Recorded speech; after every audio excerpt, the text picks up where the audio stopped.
Lo dijo él. A primera hora. Muy bien, 7:41 en la mañana. El doctor Pablo Encalada escribía ayer en su cuenta de X, una vez que ya se conoció de la promulgación, de la publicación en el registro oficial de la ley de inteligencia. Es un escándalo, decía el doctor Encalada. El jefe de inteligencia pasa a ser fiscal, juez y policía, puede hacer investigaciones y acceder a comunicaciones personales y la ubicación en tiempo real hasta 5 años antes. Persígnense, decía el doctor Encalada. En la misma línea, el jurista Ramiro García Falconi escribía en su cuenta de X: varios entusiastas de la ley de inteligencia repiten con devoción: quien nada debe, nada teme. Una frase perfecta para que el poder haga lo que le da la gana mientras tú aplaudes desde tu jaula. Gonzalo Muñoz: el país necesita una ley de inteligencia que sea una herramienta que coadyugue al Estado a combatir el crimen organizado. Esta debe ser una norma técnica y apegada a la Constitución, que en su artículo 66, numeral 21, establece que la inviolabilidad de la correspondencia física y virtual solo procede con autorización judicial.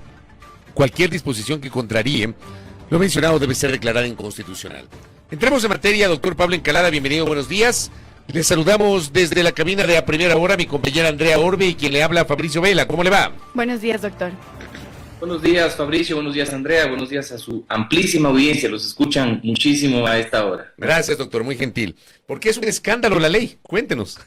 Es un escándalo, Fabricio, es un escándalo. Yo estaba en una luna de miel un poco con el gobierno, porque siempre que hay un nuevo gobierno, a mí me parece que hay que darles un tiempo para que se asienten, tienen la legitimidad democrática. Se renuevan las esperanzas, es como el fútbol, cada domingo se renuevan las esperanzas, cuando hay cambio de gobierno pasa lo mismo. Y digamos, había estado un poco callado con estas iniciativas del gobierno. Sin embargo, ayer ya leo finalmente la ley que fue publicada el día de ayer y es realmente escandaloso. Es increíble que, digamos, sí hay algunas voces que estamos protestando y hay gente también muy respetable que ha reaccionado, digamos, y ha respaldado esta posición crítica, pero realmente debería haber un escándalo en el país, porque a través de esta ley lo que se está haciendo es habilitar para que estamos dándole poderes, estamos dándole una autoridad, superpoderes, al director, al jefe de inteligencia, o como lo llamen, secretario nacional de inteligencia, como fuera, al jefe de inteligencia le estamos dando poderes de fiscal, de juez, de policía, para que acceda a nuestras comunicaciones, a nuestra información, a nuestros datos, a nuestra ubicación, cuando le da la gana y como le da la gana. Esto es propio de, no sé, de la Rumania comunista, de la Unión Soviética, es propio de la Alemania nazi. En estos gobiernos dictatoriales, autoritarios, pasaban estas cosas, no en gobiernos o en estados republicanos, democráticos, como es el Ecuador. Así que realmente yo estoy asustado y claro, digamos, me anticipo un poco, porque es curioso que los primeros que terminan siendo condenados, la historia lo dice, ¿no? Los primeros que terminan siendo condenados por estos hechos son los jefes de inteligencia, porque empiezan a investigarse entre ellos. Se viene un canibalismo terrible dentro del gobierno. Es algo que ellos, yo no sé si no conocen historia, yo no sé si nacieron ayer, o cómo es posible que dentro del mismo gobierno no hay una voz que diga, oye, cuidado, ¿qué estamos haciendo? Hay que tener cuidado con estas cosas. Uh-huh. Más allá de lo que usted dice, doctor, hay otros artículos que han tenido también cuestionamientos de parte de varios analistas del artículo 13, por ejemplo, de esta ley que ya ha sido publicada en el registro oficial, que dice que el uso de estos fondos no se someterá a las normas previstas en la legislación tributaria. El fondo permanente de gastos especiales será parte del presupuesto general del Estado, no se someterá ni a la ley de contratación pública ni a la legislación tributaria. Es decir, un sinnúmero de cuestionamientos que se hace a esta ley orgánica. Pero usted, doctor, ¿no cree que es muy tarde ya para hablar? ¿Por qué no antes, cuando estaba en discusión dentro de la Asamblea Nacional? Porque lo hicieron muy rápido, ¿no? Aprovecharon la urgencia económica, supuestamente, que era esta ley. Nos tenían discutiendo acerca de la ley de solidaridad, que de solidaridad no tiene nada, es una ley para igual, asimismo, tener más atribuciones para supuestamente combatir el crimen. Así que estábamos concentrados en eso, bueno, y claro, cada quien, digamos, está en sus cosas. Sí hubo algunas voces que estaban siendo críticos respecto de esta ley de inteligencia, pero la verdad a mí se me pasó, yo no estaba muy pendiente de esto, y ayer que la leo, claro, veo estas cosas, por esto que usted dice, que no es lo único, hay más cosas. Usted dice, es el uso de los recursos sin control. Bueno, Contraloría puede hacer un control, pero quema de inmediato esa información y nunca más se conoce nada. Así que es uso de recursos sin control. Hay otra cosa. Yo los invito a que ustedes recuerden hace unos meses, quizás años, me parece que en el gobierno anterior, en algún momento, hubo una iniciativa por parte del correísmo para que en una reforma al Código Penal la Asamblea pueda tener la atribución de pedir información de las investigaciones previas. No sé si ustedes se acuerdan. Y hubo mucha bulla al respecto, porque decíamos que esa información que debe ser reservada, si es que la Asamblea tenía acceso, se iba a usar con fines políticos. Bueno, esto acaban de aprobar en esta ley. En esta ley, lo que pida el jefe de inteligencia tiene que ser obligatoriamente dado por las otras instituciones del Estado, independientemente de que tengan alguna reserva. Por lo tanto, si el jefe de inteligencia quiere saber sobre alguna investigación previa, pues simplemente lo pide y Fiscalía tendrá la obligación de entregárselo. Es decir, de acuerdo a nuestra Constitución, la Fiscalía es quien tiene la titularidad para investigar. Digamos, la atribución de investigación es solo de Fiscalía. Pero a partir de esta ley, más poder investigativo tiene el jefe de inteligencia. Es que estamos locos. Y cuando la Fiscalía quiere actuar, según nuestro marco constitucional, quiere hacer toda decisión que afecte derechos por parte de Fiscalía, tiene que ser adoptada por un juez. Si Fiscalía quiere interceptar comunicaciones, le pide al juez. Si quiere allanar, le pide al juez. Hoy por hoy, de acuerdo a las reglas que hemos aprobado, Ley de Solidaridad y Ley de Inteligencia, el Ejecutivo no tiene ningún límite, ni uno solo, puede hacer lo que le da la gana. Cuando hablamos justamente de las comunicaciones, voy a leer los dos puntos vinculados a este tema. Hablamos de las telefónicas. Los operadores de servicios de telecomunicaciones estarán obligados a proporcionar al sistema de inteligencia y a los subsistemas policial y militar información para el desarrollo de operaciones de inteligencia y contrainteligencia. Para eso no se establece, como dice Pablo Encalada, que se requiere una orden judicial. Y añade que la propuesta dice que el ente rector de inteligencia, por razones de seguridad integral del Estado, podrá solicitar retención, apertura, interceptación, examinación de documentos o comunicaciones. Si los subsistemas requieren retener, abrir, interceptar o examinar documentos o comunicaciones por cualquier medio, deberán canalizar el pedido a través del Sistema Nacional de Inteligencia. O sea, la reserva y la privacidad, no de determinadas personas, sino de los 18 millones de ecuatorianos y ecuatorianas, se fue al traste de la basura, doctor. Pero absolutamente, Fabricio. Uno de los derechos constitucionales más importantes es el derecho a la intimidad y a la privacidad de las comunicaciones. Es un derecho humano básico en cualquier Estado democrático del mundo. Por eso es que, por efectos de investigación, ¿no es cierto?, cuando Fiscalía quiere conocer sobre un delito, Fiscalía va, le pide al juez, le justifica a un juez, dice, ¿por qué estoy pidiendo esta invasión tan grave a la intimidad de las personas? Ah, porque se trata de un delito grave, porque tengo evidencia que esta persona puede estar participando. Entonces el juez dice, ok, le autorizo por determinado tiempo esta interceptación. Pero con esta ley nos saltamos todos los procedimientos. Entonces el jefe, es más, desde ahí la broma en todos los chats era, bueno, saluden a la inteligencia, con nombres y apellidos, ¿no? Porque hay algunos nombres que ya sabemos a quienes les interesa, a quienes van a estar ahí, y que seguramente entre ellos se van a comer, ya mismo empieza el canibalismo. Y claro, entonces es muy probable que nuestras comunicaciones estén legalmente invadidas. Y por ahí, claro, la gente ingenua dice que nada debe, nada teme. Y entonces uno dice, o sea, esta gente parece que no tiene, que nunca ha leído un libro, parece que no tiene noción de la historia de la humanidad, en donde la gente termina, por una broma, termina condenada, termina desterrada. Eso pasaba en años anteriores. Ahora, por hacer una broma, probablemente te califican como que eres una amenaza terrorista, te allanan, te meten preso y en 3 meses, como dice la Ley de Solidaridad, te condenan a 30 años de cárcel. O sea, realmente esto, Fabricio, Andrea y ciudadanía, realmente es dramático, es muy preocupante, que la única quizás tranquilidad que me queda es que esto seguro va a llegar a la Corte Constitucional, y a mí no me queda la menor duda de que la Corte Constitucional va a expulsar esta ley del ordenamiento jurídico porque es abiertamente inconstitucional y propia de un gobierno como Venezuela, Nicaragua, la URSS, la Rumania comunista, propio de estos regímenes totalitarios. Doctor, ¿a usted le parece que en efecto va a pasar aquello, es decir, que la Corte Constitucional declararía la inconstitucionalidad total de toda esta ley orgánica? Es que no hay otra alternativa. O bueno, si es que le saca las reglas más, si le saca lo más importante de la ley se queda sin sustento. Si le saca 3 cosas. Lo primero es que no puede acceder a las comunicaciones de las personas sin orden de juez. Lo segundo, que la información reservada de una investigación, por ejemplo, sigue siendo reservada. Lo tercero, que el jefe de inteligencia no puede realizar investigaciones. La investigación hace parte del trabajo de la Fiscalía. Lo cuarto, el uso de los recursos públicos siempre tiene que estar sometido al control al control general, digamos, de la Contraloría o de los otros poderes del Estado, de la Fiscalía mismo. Es decir, si le quitas eso, la ley se queda sin nada, ¿no? Aunque le podría quedar la funcionalidad de que está creando un cierto ente rector de inteligencia y dice que todos las secciones de inteligencia de la policía, de las Fuerzas Armadas, del SRI, de la UAFE, del régimen aduanero, todos estos pasan a llamarse subsistema de seguridad y pasan a estar debajo del sistema de seguridad, es decir, del jefe de inteligencia.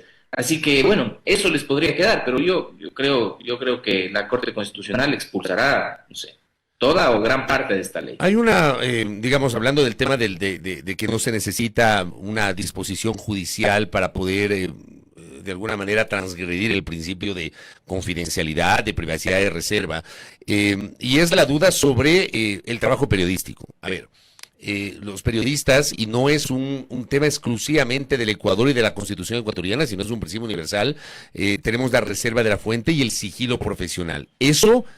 ¿se clarifica o no se clarifica o es demasiado vago el texto en esta ley de inteligencia, doctor Encalada? No dice nada sobre eso, porque la regla es genérica. Es que partimos de un derecho constitucional, del derecho a la privacidad, ¿cierto? El derecho a la intimidad. Yo le planteo lo mismo, Fabricio, esto que a usted le preocupa, creo que es todavía más grave en el caso de los abogados. Es todavía más grave, es decir, las comunicaciones entre abogado y cliente pueden ser invadidas porque no hay ninguna restricción de esta naturaleza en la ley. Claro que la Constitución reconoce estos derechos, pero la ley lo pone en duda. Ahora, ¿qué tal que ellos utilizan esta información, acceden a la comunicación entre el periodista de investigación y su fuente, entre el abogado y su cliente? Y con esa información no es que la publican, ¿no es cierto?, sino que ya saben. Y entonces es muy fácil llegar al hecho que ellos están investigando. Así que esto es demasiado dramático y ojalá que ya pronto la gente empiece a activarse, empiece a protestar, porque la verdad es que nos cogió dormidos, pero bueno, uno esperaría que los asambleístas tengan algo de respeto mínimo por la Constitución. Hay algunos abogados que la verdad es que me enferma escucharlos con esos criterios.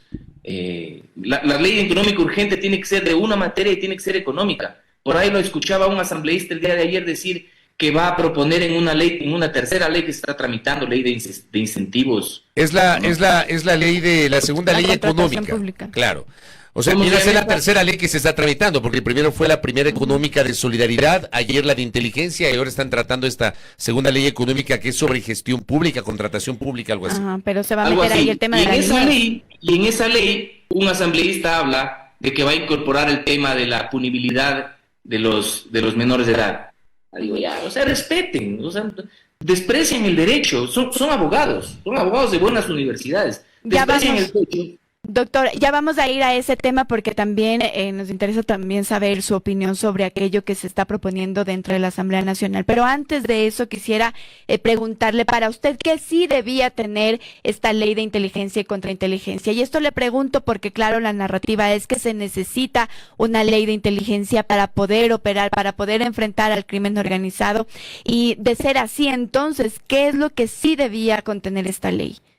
Bueno, la articulación de los actores de inteligencia, eso me parece importante, que estén en un solo órgano, que puedan trabajar de manera conjunta y no de manera separada, como ha sido históricamente, los militares por un lado, la policía por otro lado. Bueno, acá hay una articulación de los sistemas de inteligencia, la posibilidad de legalmente poder infiltrarse en las organizaciones, la posibilidad de poder utilizar nombres diferentes, no sé, o sea, cosas, digamos, de esta naturaleza, pero la inteligencia es sobre todo poder leer las cosas que están pasando. O sea, hay más que un tema legal, lo que hay es una verdadera capacidad para poder, digamos, leer las acciones de estas organizaciones, dónde están trabajando, cómo están trabajando, infiltrarse, obtener información, canalizarlo con la policía, realizar un trabajo articulado con la Fiscalía. Es sobre todo un trabajo de articulación.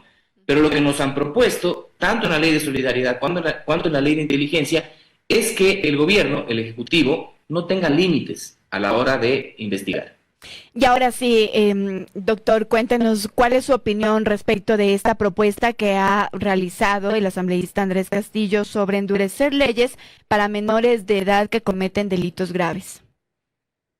Mire, Andrea, estoy realmente molesto. Yo estoy realmente molesto. A mí me parece que ya no es ignorancia el proponer aumentos de penas para combatir la delincuencia. Ya no es ignorancia. A mí me parece que hay que ser estúpido para, después de 11 años del mismo discurso, que reformamos el Código Orgánico Integral Penal 2 veces por año, aumentando penas. El año anterior, en una consulta popular, aumentamos la pena para la delincuencia organizada, y hoy con la ley de solidaridad otra vez estamos aumentando las penas. Entonces, si es que seguimos insistiendo que la solución es el aumento de penas, ya no es ignorancia, es ser estúpido, porque solo un estúpido hace las mismas cosas y espera resultados diferentes. Entonces, esto que propone el asambleísta, a mí primero me llama poderosamente la atención, que él diga, no, es una ley económica, pero por aquí sí lo vamos a pasar. Ya eso es un desprecio por el derecho. Segundo, los adolescentes son juzgados como adultos.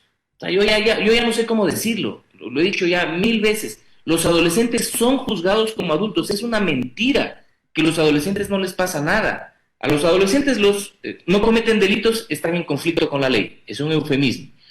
A los adolescentes los acusa un fiscal, los juzga un juez, y en vez de, digamos, de dictarles una pena por su culpabilidad, les dictan una medida socioeducativa. ¿Qué es eso? Cárcel. Ellos se van a la cárcel. La única diferencia, y esto yo estoy abierto a discutirlo, es la pena. Los adolescentes cumplen máximo una pena de 8 años. ¿Sí? Discutámoslo, quieren 10, quieren 12, quieren 15, conversemos. Pero una pena de 8 años para un adolescente de, no sé, 16, es la mitad de su vida. Es decir, tampoco estamos hablando de que se trate de una pena menor. Así que yo creo que las cosas estas hay que hablarlas con racionalidad y no con el populismo al cual están acostumbrados ciertos asambleístas, y ese asambleísta particularmente. Lo que usted decía entonces, doctor, de incluir en el debate, en el mismo debate en donde se está hablando sobre contratación pública, incluir este tema, es, digamos, no viene Es respecto zapada, a la normativa. Andrea. ¿Qué es Andrea, para usted? es una zapada, Andrea.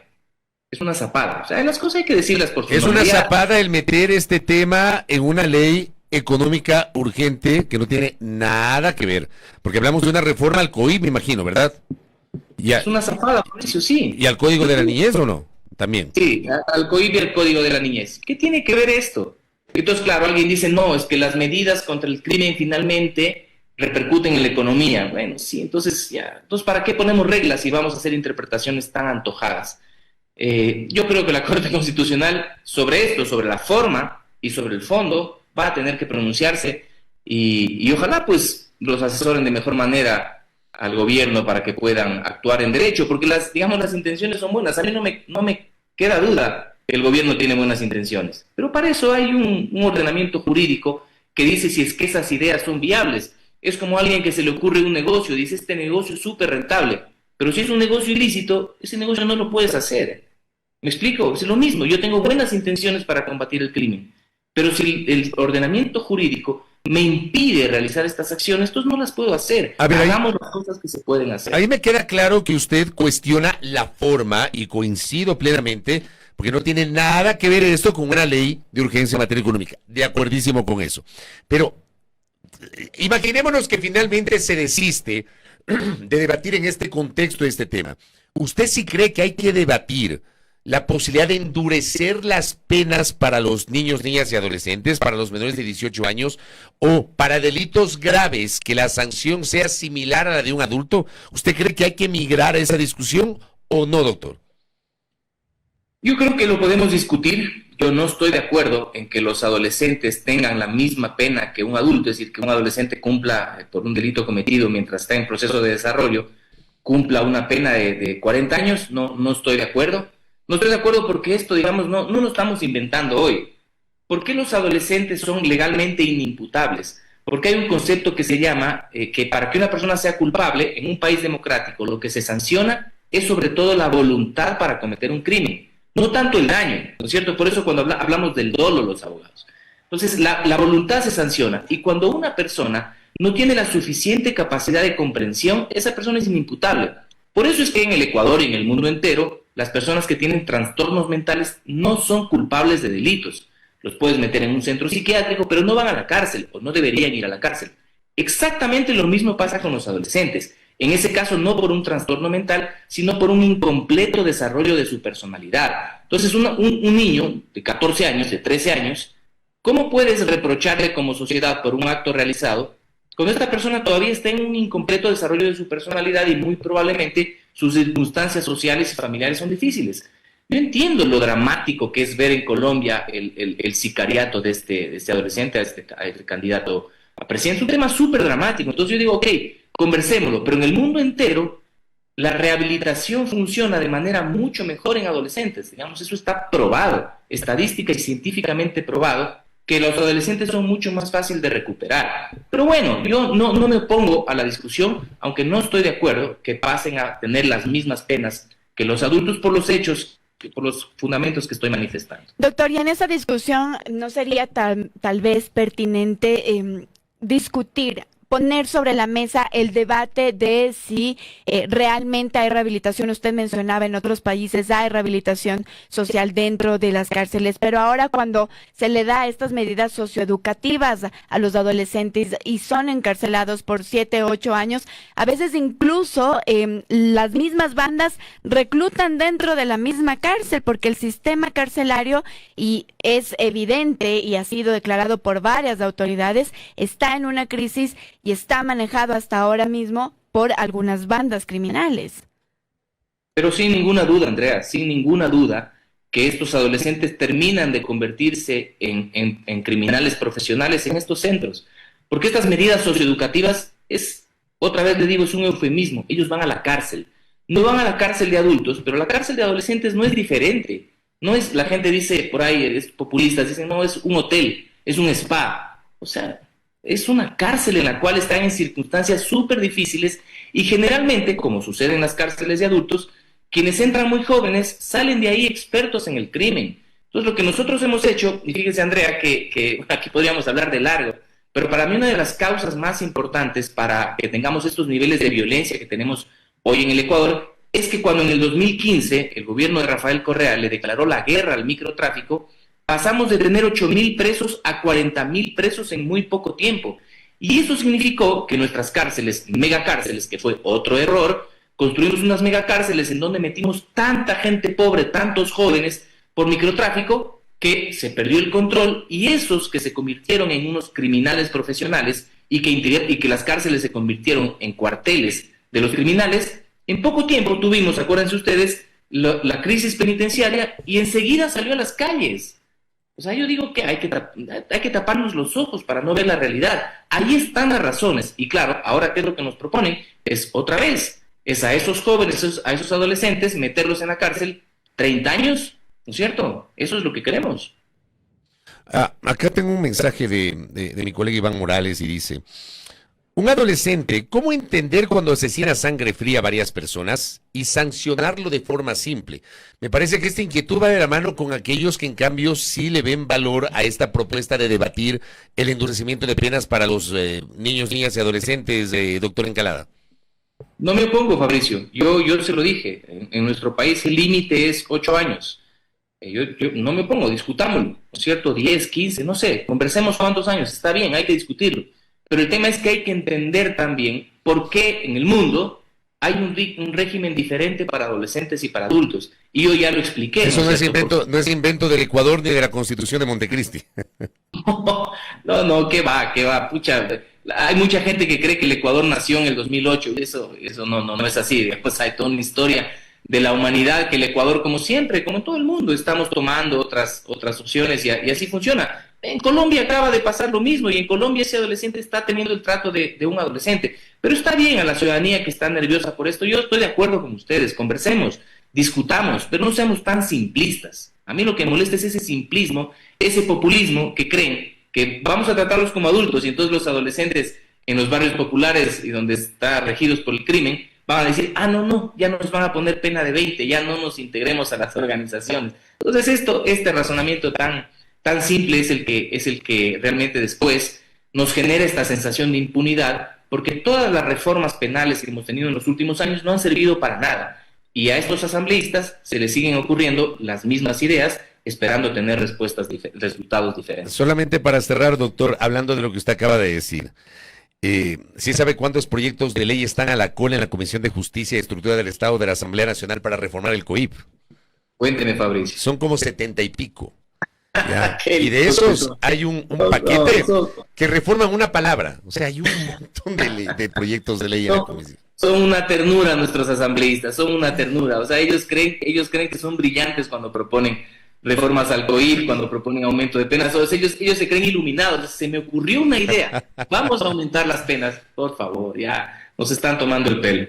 Doctor Encalada, gracias por el tiempo. Le envío un abrazo a la distancia. Gracias. Gracias, doctor. Gracias, Fabricio. Andrea, buenos días. Gracias. Muy amable a Pablo Encalada, que ha estado con nosotros conversando justamente tanto sobre la ley de inteligencia cuanto sobre esta intención de reformar el COIP y el Código de la Niñez a propósito de el debate del segundo proyecto de urgencia en materia económica por parte de la Asamblea Nacional.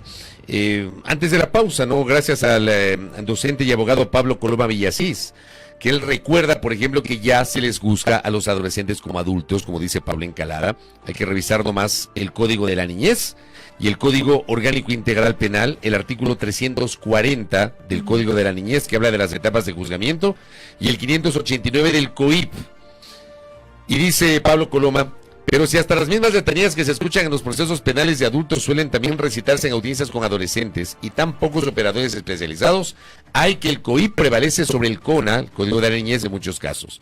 Pero si hasta el cambio de régimen de privación de libertad en ambos casos tienen las mismas condiciones, 60% semilibertad y 80% régimen semiabierto. Yo creo que es un aporte interesante de Pablo Coloma. Jimena Ponce también decía: los adolescentes en conflicto con la ley son víctimas de un Estado que los ha abandonado. Sí, por eso yo hablaba justamente de la integralidad. Cualquier medida tiene que ser integral y no solamente al vaivén o al calor del simplismo. Yo suscribo ahí lo que dice Pablo Encalada. Primera plana. Todas las noticias, todas las voces.